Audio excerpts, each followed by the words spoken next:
Hello everyone, कैसे हैं आप सब। स्वागत है आप सभी प्यारे बच्चों का हमारे चैनल द एडेप्टिव साइंस में। डियर स्टूडेंट्स, आज जो टॉपिक है वो हम ट्वेल्थ की फिजिक्स की बात करेंगे। तो एक बहुत इंपॉर्टेंट टॉपिक की बात करेंगे, समांतर प्लेट संधारित्र की धारिता। ठीक है, तो टॉपिक रहेगा हमारा समांतर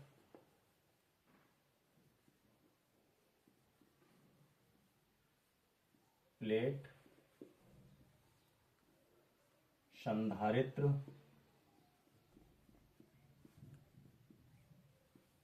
समांतर प्लेट संधारित्र की धारिता। आज हम इसके बारे में बात करेंगे। आज हम कैपेसिटर के लिए आपको अच्छे से समझाएंगे कि संधारित्र क्या होता है और जो समांतर प्लेट संधारित्र है उसकी धारिता किन किन चीजों पर निर्भर करती है।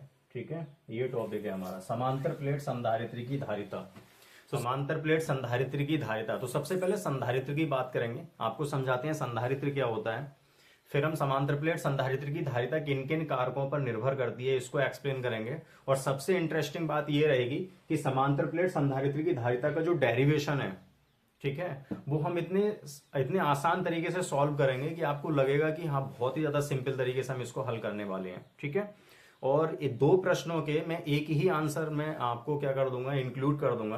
दो प्रश्नों के एक ही आंसर रहेगा। हालांकि ये बोर्ड एग्जाम में दोनों प्रश्न अलग अलग तरीके से पूछे जाते हैं कि समांतर प्लेट संधारित्र की धारिता क्या होती है और उसको डेरिवेशन हल कीजिए। और एक प्रश्न इस तरीके से होता है कि समांतर प्लेट संधारित्र की धारिता किन किन कारकों पर निर्भर करती है। ऐसे कौन से फैक्टर्स होते हैं जिन पे समांतर प्लेट संधारित्र की धारिता परिवर्तित हो जाती है। ठीक है, तो इन दोनों प्रश्नों के आंसर हम एक ही रखेंगे और इन दोनों प्रश्नों का सेम आंसर रखेंगे और एक ही आपका क्या होगा, उसका हल होगा। ठीक है, लेकिन उससे पहले आपको समझा दें कि संधारित्र क्या है, कैपेसिटर है क्या। आपको संधारित्र पता होना चाहिए कि सर संधारित्र क्या होता है। ठीक है, संधारित्र एक योजना है, ठीक है, एक प्लान है, एक युक्ति है। आप समझें कि क्या है संधारित्र। ठीक है, मेरा एक चालक है मेरे पास में, इस चालक को यदि मैं आवेश देना शुरू करूं तो आवेश, ये जो आवेश है इस चालक पर क्या हो जाएगा, एक समान रूप से वितरित हो जाएगा। हम इसको धनात्मक आवेश देते जा रहे हैं, वो आवेश इसके आयतन में या इसके पृष्ठीय क्षेत्रफल में एक समान रूप से वितरित हो जाएगा। लेकिन कुछ ही समय के बाद क्या होगा, ठीक है, कुछ समय के बाद क्या होगा कि जो हम आगे आवेश इसको देंगे और इस चालक पर उपस्थित धनात्मक आवेश इस चालक पर क्या करेगा, प्रतिकर्षण बल लगाएगा।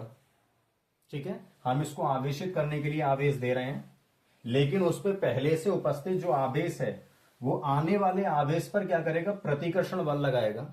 इसके कारण होगा क्या कि हमें इसके विरुद्ध कुछ कार्य करना पड़ेगा। इसको आवेशित करने के लिए अब हमें कुछ कार्य करना पड़ेगा।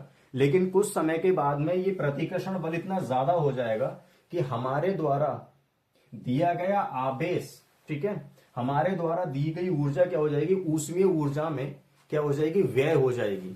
ठीक है, और हम इसको अधिकांश रूप से मतलब बहुत अधिक आवेशित नहीं कर पाएंगे।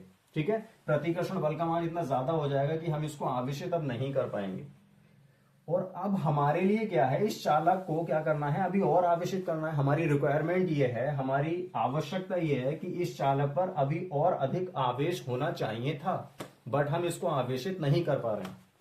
तो अब हम क्या करेंगे, हमारे लिए कुछ प्लान करना होगा, हमें कुछ एक योजना लगानी होगी जिसके कारण ये और आसानी से क्या हो जाए, आवेशित हो जाए और अधिक मात्रा में इस पर हम आवेश संचित कर सकें। ठीक है, तो हम क्या करेंगे, एक और चालक लेंगे।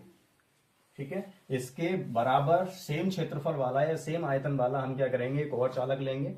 और अब हम क्या करेंगे, इस चालक पर जब हम इसको धनात्मक आवेश दे रहे हैं तो इसके संगत कहीं पे ऋणात्मक आवेश हो रहा होगा, तो उस ऋणात्मक आवेश को हम यहां पे रखेंगे बेटा। ठीक है, अब विद्युत प्रेरण की एक घटना होती है कि माइनस आवेश प्लस पर क्या करता है, एक आकर्षण बल लगाता है।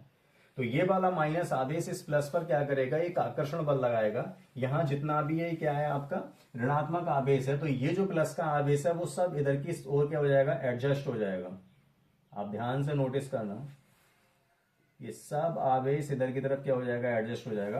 अर्थात अब आप इधर से आवेश देंगे, जितना आवेश आप धनात्मक इसे देंगे उतना ही आप यहाँ पे माइनस क्या हो जाएगा, बढ़ाते जाएंगे। ठीक है, और इसको आप क्या करेंगे, प्लस का आवेश देते जाएंगे और ये वस्तु क्या हो जाएगी, अपने से पहले जो आप आवेश दे रहे थे उससे कई गुना ज्यादा आवेश क्या कर लेगी, अपने ऊपर संरक्षित कर लेगी, अपने ऊपर आवेश को क्या कर लेगी, स्टोर कर लेगी। ठीक है, और यहाँ पे बहुत अधिक मात्रा में ये वस्तु क्या हो जाएगी, आवेशित हो जाएगी। क्या हमने इसका आकार बदला? नहीं, इसके आकार में बिना परिवर्तन किए हमने एक ऐसा योजना बनाई, हमने एक ऐसी तरकीब लगाई, ठीक है, जिससे क्या हो गया, ये पहले जो आवेश नहीं हो पा रही थी, आवेशित नहीं हो पा रही थी, अब कई गुना ज्यादा क्या हो गई, आवेश को इसने संरक्षित कर लिया, संचित कर लिया अपने ऊपर। ठीक है, तो इस योजना को, इन दोनों प्लेटों के युग्म को, इन दोनों प्लेटों के युग्म को हम क्या कहते हैं, संधारित्र की प्लेटें कहते हैं, संधारित्र की प्लेटें। और ये जो योजना है हमारी, ठीक है, ये जो युक्ति है, ये जो प्लान हमने किया था, इसी को हम क्या कहते हैं, संधारित्र कहते हैं। तो असलियत में संधारित्र क्या होता है, दो चालकों का एक ऐसा युग्म होता है जिन पर विपरीत, परिमाण में समान किंतु विपरीत क्या होते हैं, आवेश होते हैं, इनके लिए हम बोलते हैं संधारित्र। तो डेफिनेशन हम ऐसे बोलेंगे, किसी चालक के आकार में परिवर्तन किए बिना, किसी चालक के आकार में परिवर्तन किए बिना उस पर पर्याप्त आवेश संचित करने की युक्ति या घटना क्या कहलाती है, संधारित्र कहलाती है। ठीक है, और ये जो चालकों का युग्म है, इसे हम संधारित्र की प्लेटें कहते हैं। तो वही है, समांतर प्लेट संधारित्र की धारिता हमें निकालना है, उसका एक डेरिवेशन हल करना है कि समांतर प्लेट संधारित्र की धारिता क्या होती है। ठीक है बेटा, और इसी के साथ एक प्रश्न और ऐड करते हैं, दोनों प्रश्नों का एक ही आंसर रहेगा और वो सेम रहेगा आपका। ठीक है, तो क्या करेंगे, हम लिखेंगे यहाँ पे जो दूसरा हमारा क्वेश्चन है वो है कि समांतर प्लेट संधारित्र की धारिता को प्रभावित करने वाले कारक, या जो इसका दूसरा क्वेश्चन है वो क्या होगा बेटा, वो मैं यहाँ पे लिखता हूं, वो है समांतर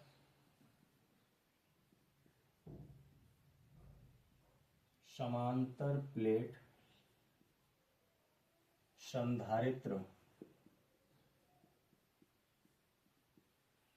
समांतर प्लेट संधारित्र की जो धारिता होती है, जो कैपेसिटी होती है उसकी, ठीक है ना, समांतर प्लेट संधारित्र की धारिता को प्रभावित करने वाले कारक कौन कौन से ऐसे फैक्टर होते हैं जो धारिता को प्रभावित करते हैं, कारक कौन कौन से ऐसे फैक्टर होते हैं जो समांतर प्लेट संधारित्र की धारिता को क्या करते हैं, प्रभावित करते हैं। अर्थात यदि हम उनमें कोई परिवर्तन करें तो जो हमारी क्या है, धारिता है, जो समांतर प्लेट संधारित्र की धारिता है, वो प्रभावित हो जाए, उसकी वैल्यू क्या हो जाए, चेंज हो जाए। इन दोनों क्वेश्चंस के आंसर सेम ही रहने वाले हैं। ठीक है, और हम क्या करेंगे, इससे आसानी से हम क्या करेंगे, प्रभावित करने वाले जो फैक्टर हैं उनके आधार पे हम आसानी से समांतर प्लेट संधारित्र की धारिता को अभी आपके सामने डेरिवेशन हल करके दिखाते हैं। ठीक है, तो जो हमारा इसका हल रहेगा, जो सॉल्यूशन रहेगा वो रहेगा, जब हम डेरिवेशन को हल करेंगे तो लिखेंगे, माना समांतर प्लेट संधारित्र की धारिता निम्नलिखित कारकों पर निर्भर करती है। ठीक है, ठीक है बेटा, तो इसका जो डेरिवेशन है, हम डेरिवेशन इसका हल करते हैं, इसका डेरिवेशन हल करेंगे हम, किसका, समांतर प्लेट संधारित्र की धारिता का डेरिवेशन हल करने जा रहे हैं हम। तो कुछ चीजें हम मान लेते हैं कि माना एक समांतर प्लेट संधारित्र जिसका प्लेटों का क्षेत्रफल a मीटर स्क्वायर है तथा उनके बीच की दूरी d है। ठीक है, ये सब चीजें हम मान लेते हैं। माना एक समांतर प्लेट संधारित्र, माना एक समांतर प्लेट संधारित्र की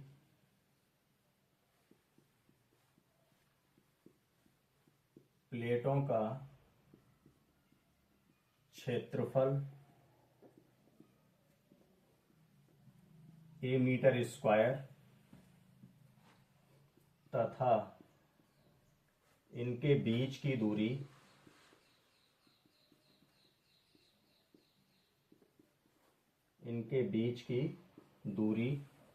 d है। ठीक है, तथा प्लेटों के बीच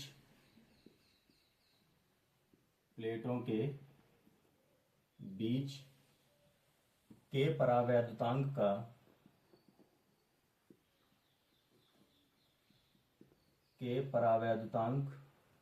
वाला, या फिर आप ऐसे लिख दो के परावैद्युतांक उपस्थित है ना, तथा प्लेटों के बीच के परावैद्युतांक का माध्यम उपस्थित है,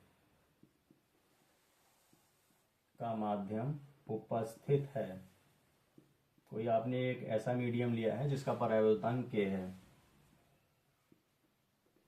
है तब, ठीक है, तब संधारित्र की धारिता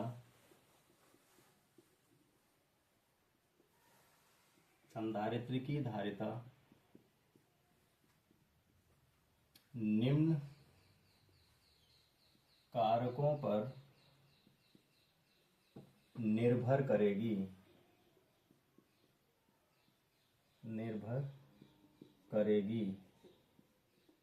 ठीक है। ये हमने कुछ चीजें मानी है कि माना एक समांतर प्लेट संधारित्र की प्लेटों का जो क्षेत्रफल है वो a मीटर स्क्वायर है, तथा इनके बीच की दूरी जो है वो d मीटर है, ठीक है, तथा इनके बीच की दूरी d मीटर है। प्लेटों के बीच के परावैद्युतांक का एक माध्यम उपस्थित है, तब संधारित्र की धारिता निम्न कारकों पर निर्भर करेगी, क्योंकि हमें फैक्टर बताने हैं। उन फैक्टरों पर संधारित्र की धारिता किन किन फैक्टरों पर निर्भर करेगी, उनके क्षेत्रफल पर निर्भर करेगी, प्लेटों के बीच की दूरी पर निर्भर करेगी, परावैद्युतांक के पर निर्भर करेगी। तो मैंने क्या कर लिया, पहले से ही उसको मान लिया कि प्लेटों का क्षेत्रफल a मीटर स्क्वायर है, उनके बीच की दूरी d है, और के परावैद्युतांक का क्या है, माध्यम भरा हुआ है। तो जो संधारित्र की धारिता है c, वो किन किन कारकों पर कैसे कैसे निर्भर करेगी, हम उसको हल कर रहे हैं। तो सबसे पहले लिखते हैं a। पहला जो पॉइंट है वो है संधारित्र की धारिता,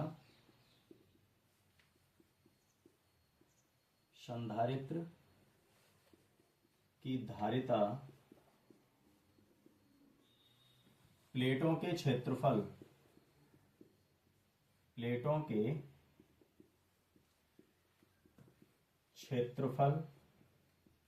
a के अनुक्रमानुपाती होती है। बहुत सिंपल सी बात है कि यदि आप प्लेटों का क्षेत्रफल बढ़ाएंगे, ठीक है, तो धारिता भी क्या होगी, बढ़ती जाएगी, अनुक्रमानुपाती होती है,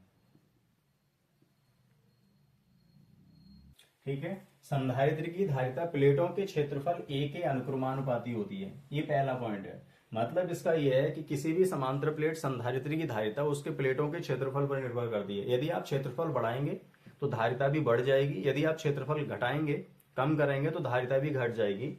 इस बात को हम गणित के रूप में ऐसे लिखेंगे कि C जो धारिता है आपकी, वो अनुक्रमानुपाती होती है प्लेटों के क्षेत्रफल के, अर्थात C अनुक्रमानुपाती A is equation number first. ये पहला फैक्टर हो गया। दूसरा जो फैक्टर है इसका, वो है संधारित्र की धारिता,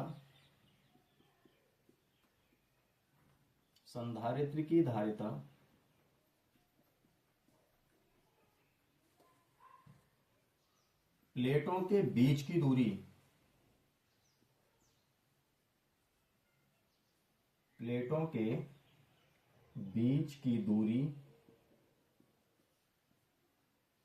d के व्युत्क्रमानुपाती होती है,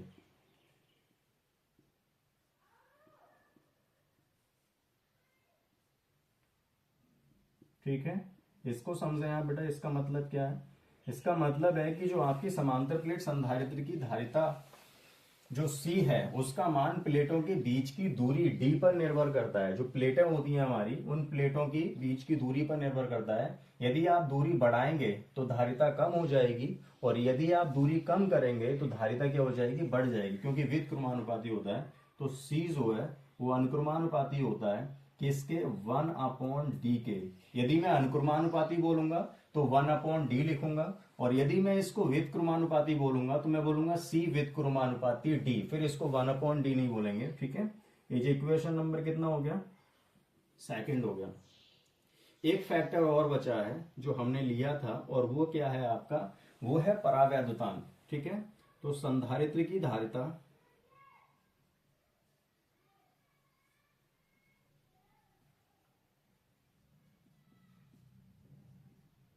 ठीक है। संधारित्र की धारिता प्लेटों के बीच भरे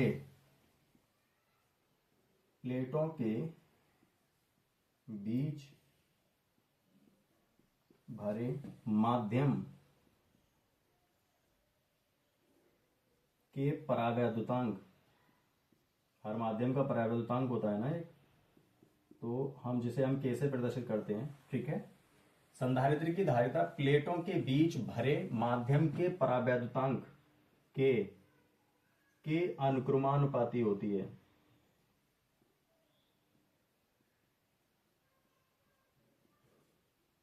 अनुक्रमानुपाती होती है,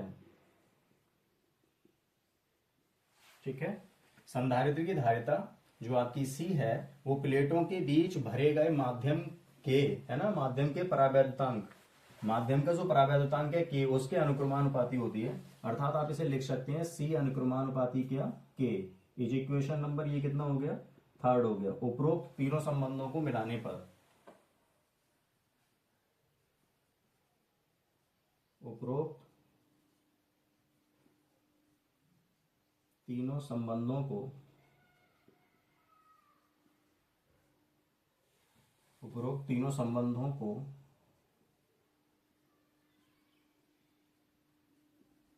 मिलाने पर, ठीक है। तीनों संबंधों को जब आप मिलाएंगे तो क्या हो जाएगा, सी अनुक्रमानुपाती, ठीक है। जो ऊपर आया वो क्या आया आपका, आया ए के, ठीक है, ए के, और बटे में क्या आ जाएगा आपका डी। अब आपको पता है अकॉर्डिंग टू फिजिक्स जब भी कोई अनुक्रमानुपाती का चिन्ह हटेगा कोई ना कोई नियतांक लगेगा, तो क्या हो जाएगा बेटा, वो हो जाएगा C इज इक्वल टू, अनुक्रमानुपाती का चिन्ह हटा तो नियतांक आएगा एप्सिलॉन नॉट, हो जाएगा ए के एप्सिलॉन नॉट अपॉन डी।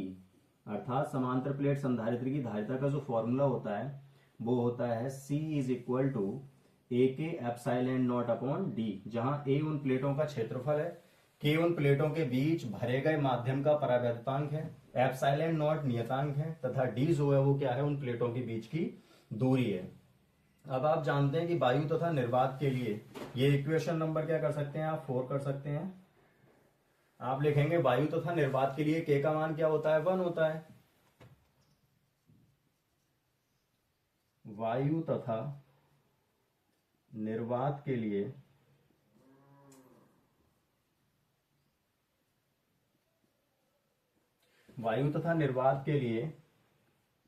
के इज इक्वल टू कितना होता है, 1 होता है, ठीक है।